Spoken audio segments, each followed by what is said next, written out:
So thank you everyone for being here as we present British Columbia's response to rough sleeping. My team consists of myself, Adam Bobrick, Rachel Ling, Belda Wanata, and Priscilla Fisher. Next slide, please.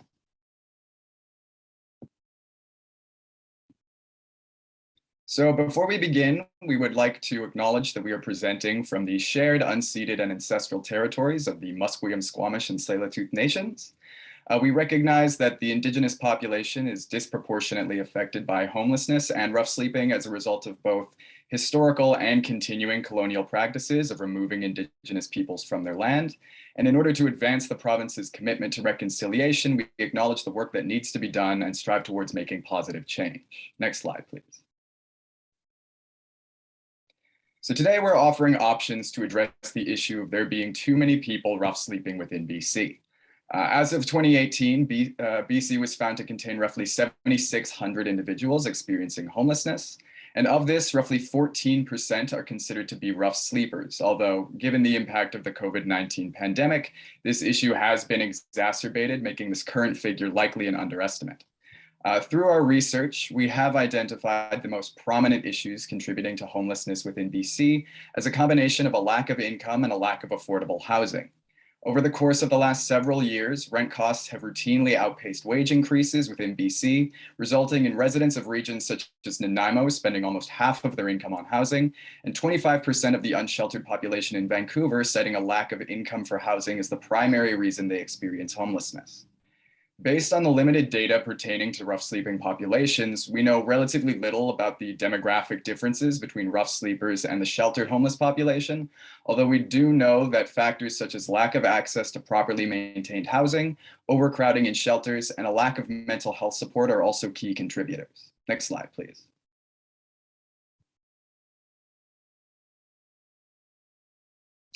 So rough sleeping in BC manifests itself in a number of ways, one of the most notable of which being the proliferation of encampments.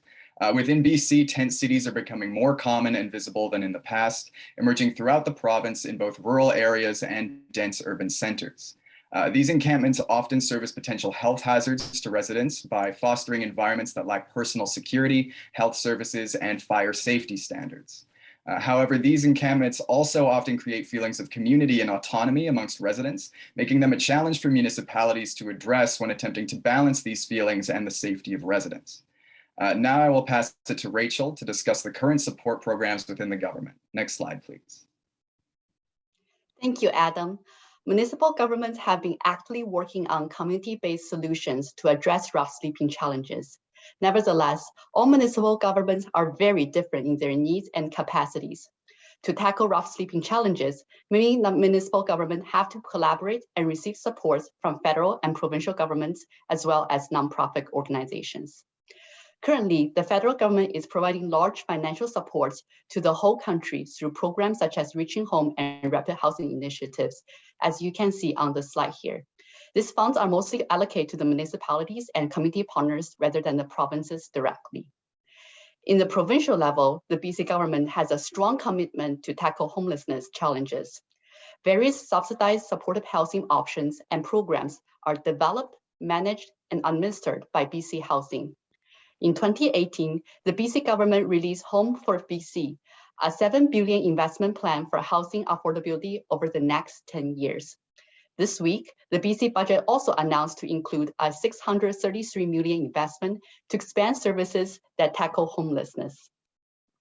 While all the support from the federal and provincial government are significant, it still cannot adequately address the scope of homelessness and rough sleeping challenges that many municipalities are experiencing.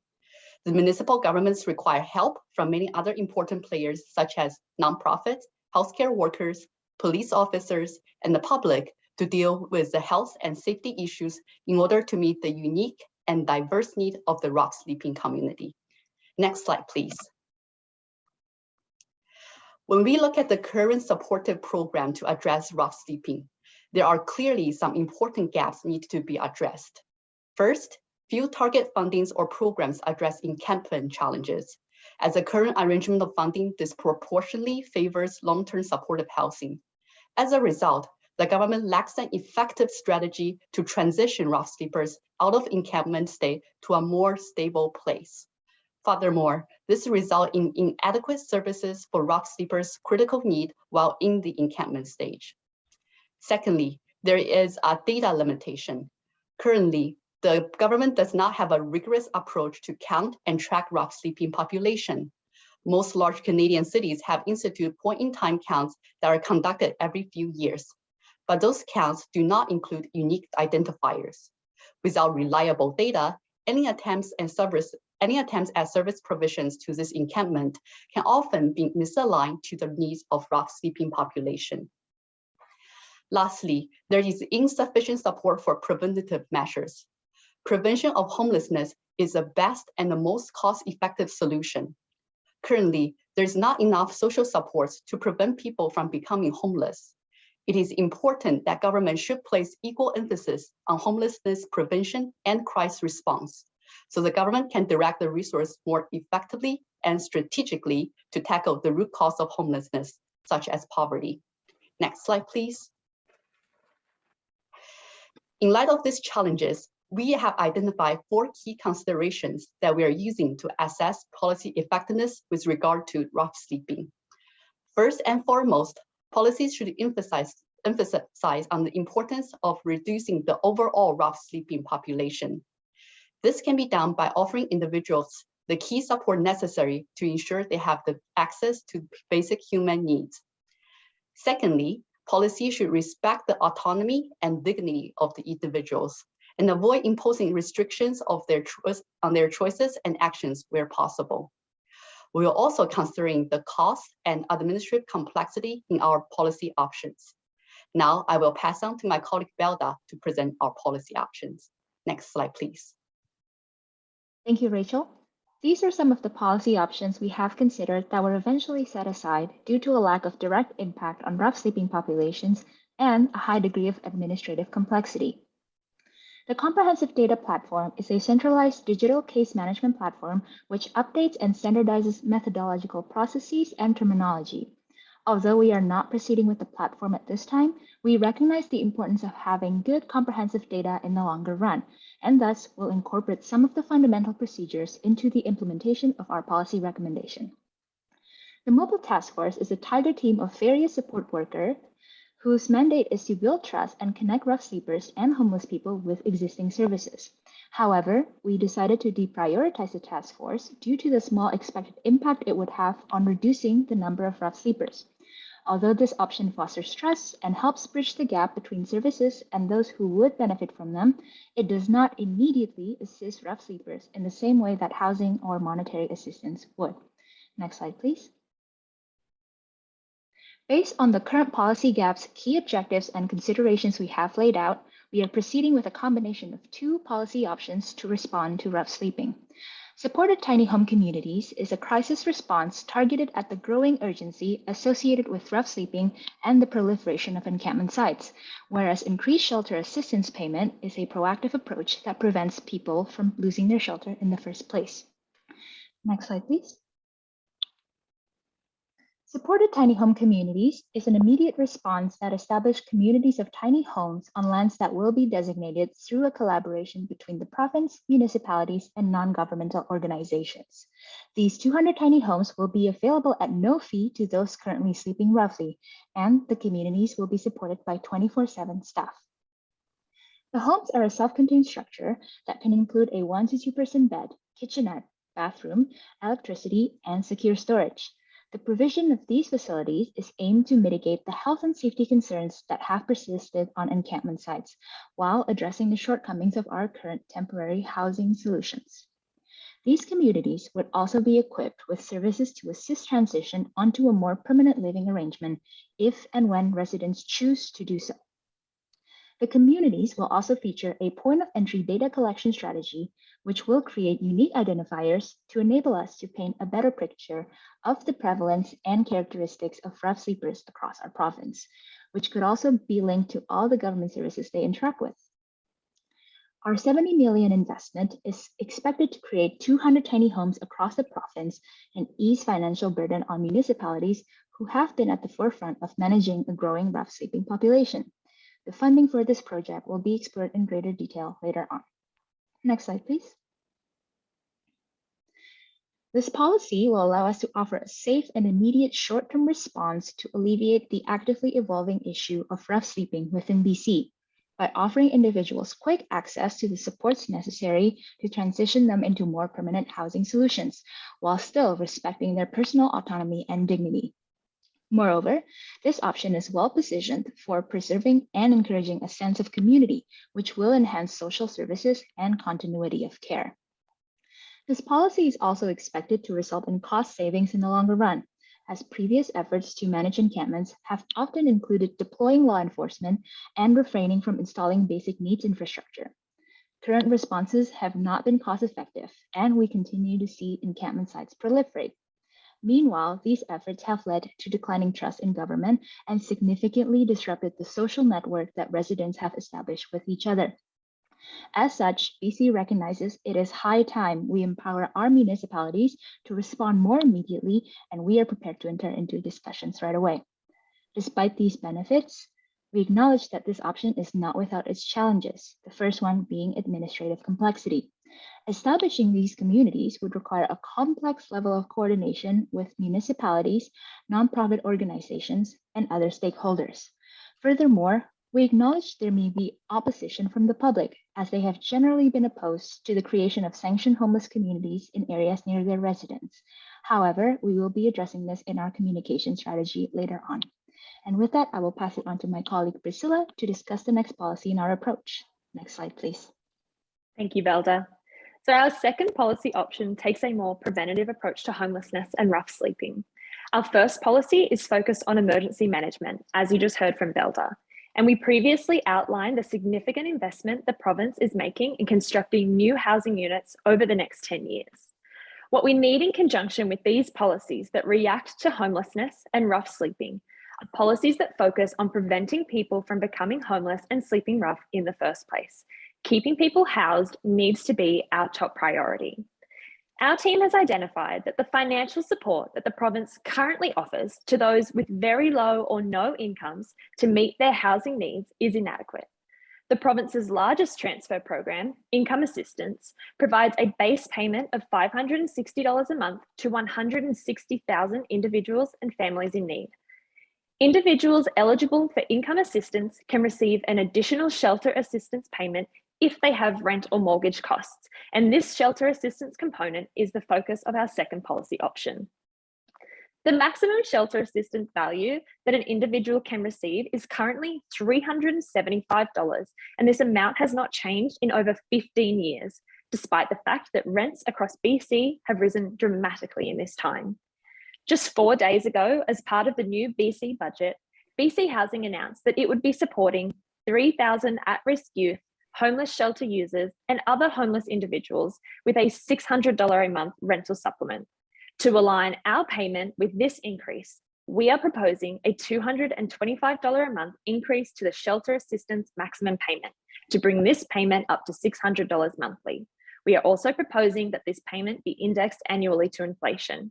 We believe this increase is necessary to allow low-income British Columbians to stay housed. Next slide, thank you.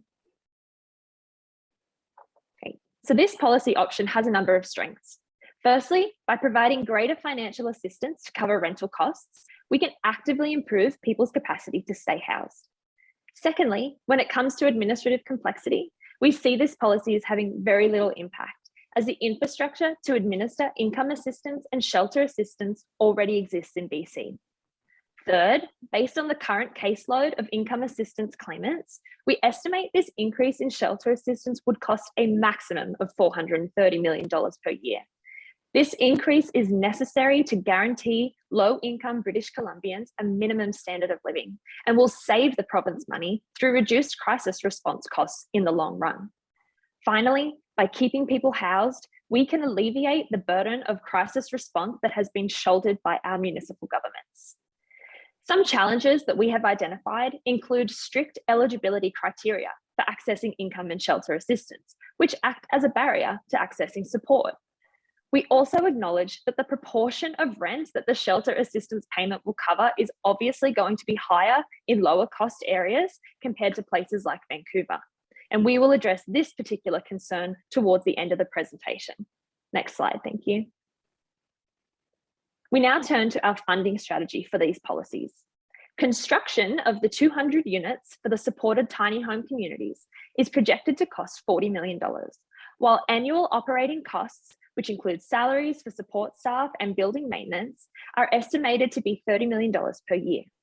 To fund the construction, the province would need to reallocate $20 million from the BC Supportive Housing Fund, and we are suggesting that the federal government match this contribution, as it is in line with their broader goal of reducing chronic homelessness across the country. Through partnership with the federal government, this innovative program can act as a prototype for other provinces to adopt to address their own encampment challenges. The annual operating costs of $30 million will be reallocated from within the BC budget. Increasing the shelter assistance payment is projected to cost the province a maximum of $430 million per year. This increase is possible within the existing funding envelope and is aligned with the BC budget and the Economic Recovery Plan. We will also utilise robust funds from the BC Property Transfer Tax. We project that investing in this preventative measure will have long-run cost savings for the province through decreasing costs associated with emergency response to homelessness. And I'll now pass back to my colleague Adam to go through our implementation strategy. Next slide, thank you. So our plan for the implementation of option 1 begins in the first quarter of the 2022-23 fiscal year. At this time, we intend on finalizing our development plans with various municipalities in which we have identified suitable locations for communities. After this, we will contract with various nonprofit organizations to arrange the operation and staffing of these communities, as well as communicating to their creation to the rough sleeping population. Once the workforce has been sourced, construction on the tiny homes can begin, taking no longer than 6 months for each community and being completed by the fourth quarter, fully launching by the beginning of the 23-24 fiscal year. Then, roughly 1 year after the initial launch of these communities, we will utilize their performance data to evaluate their success in reducing the number of rough sleepers in a community before potentially expanding the program. Next slide, please. With regards to option 2, in the first half of the 22-23 fiscal year, we will increase the shelter assistance to $600 a month. At the start of the following fiscal year, these payments will be increased in line with the inflation rate. In the second and third quarters of the 23-24 fiscal year, we will conduct a consultation in order to align the income and shelter assistance payments with our broader poverty reduction goals before implementing these structural changes in the first quarter of the 24-25 year.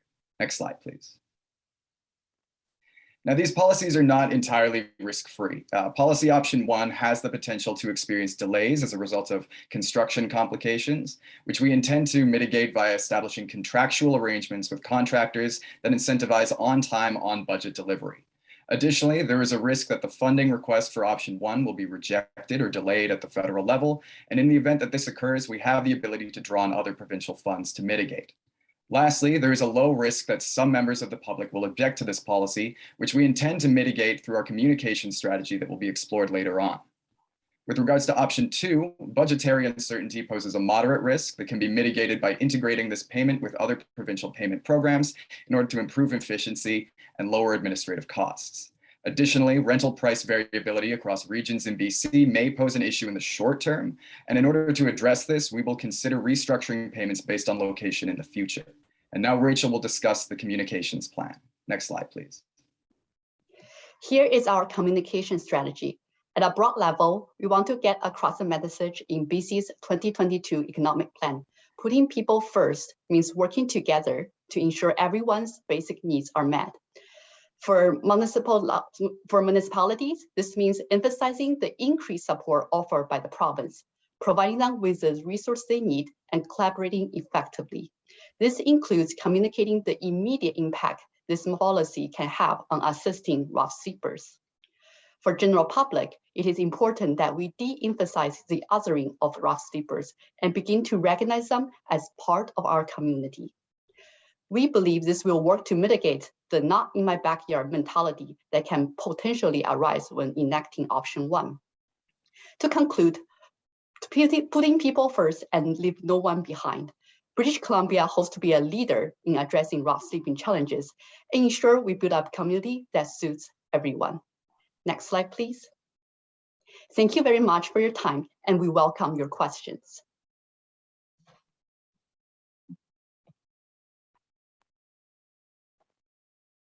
So thank you, members of the team. That was perfectly timed, and that was a very interesting presentation. We do have some questions. I'm going to start now with my colleague. Let's see, we'll start with Pam McCurry.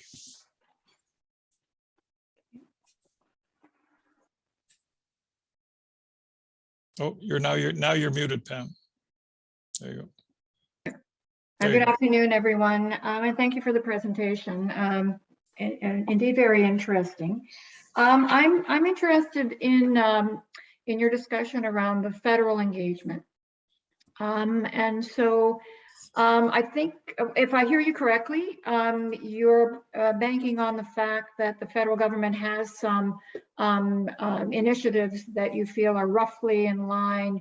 At least their objectives are roughly in line with what you're proposing.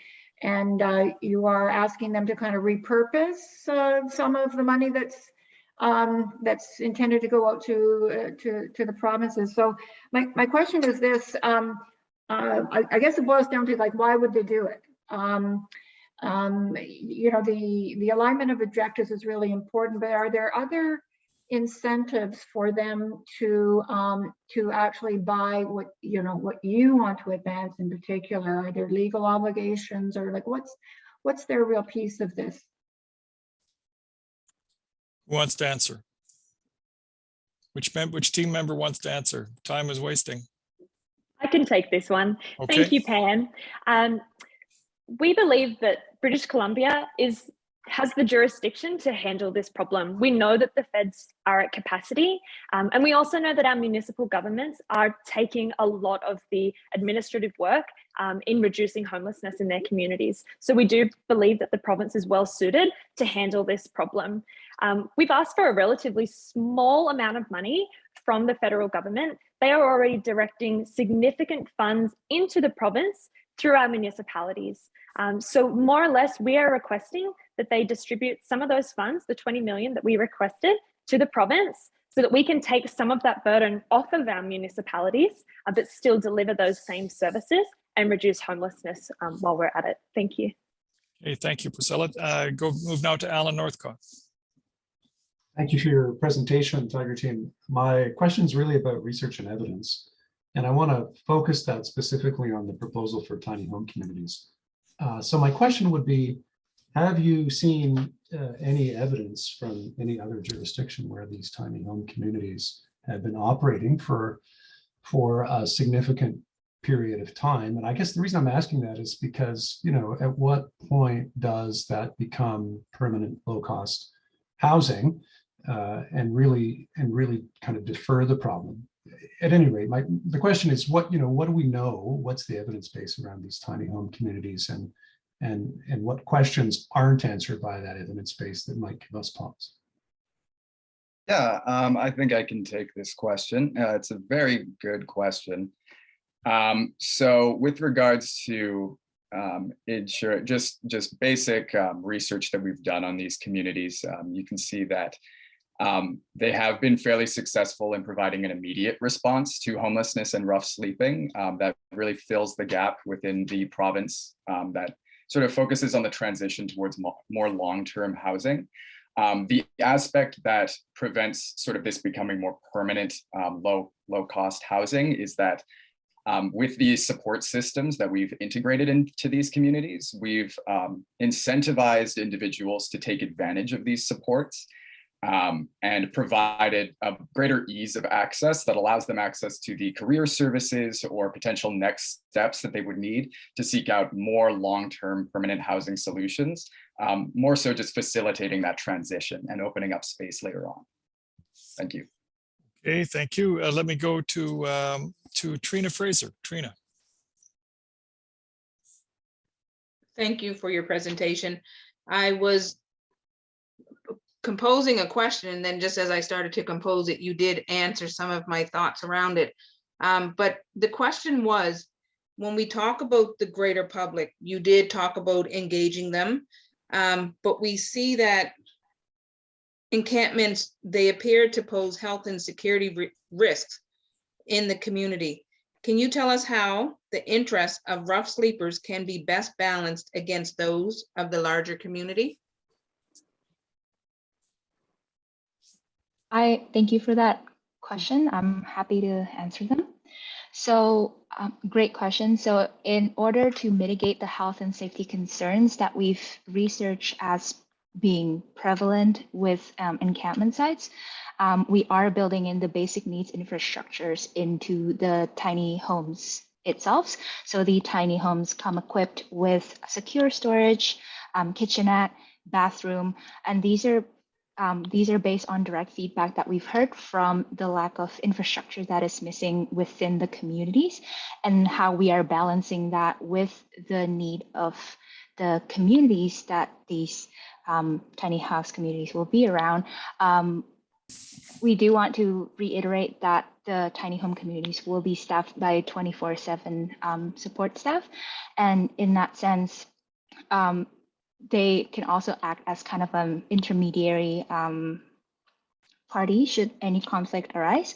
But also as part of our communication strategy, we will continue to engage with the public more broadly and continue to have programs such as perhaps the sharing of success stories will get the larger community to engage with the rough sleeping community more immediately in order to be able to foster that kind of harmony between both. Okay, thank you, Belda. I'll turn now to James Hughes. James, floor is yours. On the same topic, there's been some significant criticism of tiny homes, but from the opposite perspective, that indeed, why would we attribute a tiny home to a homeless person when we would attribute it to no one else? Why, Tiger Team, are you recommending tiny homes when we could actually provide real homes to homeless people, ones that you and I would like to live in? Who wants to answer? Okay, I can take that. Rachel, go ahead, Rachel. Yeah. So like based on our research, like we have already find that the current arrangement of funding has already supported of the home that you're mentioning and favor those medium and long-term supported housing, which is why our policy are designated to fill the gaps of the short term and target to those rough sleepers and also the preventative measures. We recognize there are still like challenges in those medium and long-term supportive housing, but our policy option 1 is a great start and the first step to help those encampment populations. Okay, Rachel, thank you. I'll move now to Janet Golding. Janet. Sorry, thank you. Thank you very much to the Tiger Team for your presentation. I wanted to ask you a little bit about your rent supplement proposal, the increased shelter assistance payment, and just really in the context of BC. So I understand you're suggesting a fairly significant increase from $375 to $600, but I don't live in Vancouver, but I understand rents there are extremely unaffordable. And so my question to you is it enough? And if you're struggling to feed a family and you know, put clothes on your children's back, is a rent supplement of $600 actually enough in that environment? That's a great question, Janet, and definitely something that we have discussed. What I can tell you for a fact is that $375, the current amount, is not enough. So that's where we're starting, and that's across the province. So $600 in other areas of the province may well be enough to provide for a studio apartment or a rented room. We have acknowledged the challenge in those high cost areas, and this has to involve other pieces and other departments. Affordable housing is an issue.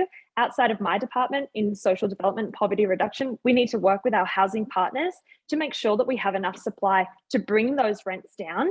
But certainly, I don't know if we have time, but in our implementation plan, if we could bring that up, we did allocate actually, space. we've just run out of time. We're out of time. Thank you, Janet. I hope that almost answers your question. Thank you. Okay, well, team, thank you very much. That was a very interesting presentation on a very real problem in BC. So thank you all very much. We took great interest in that. Thank you.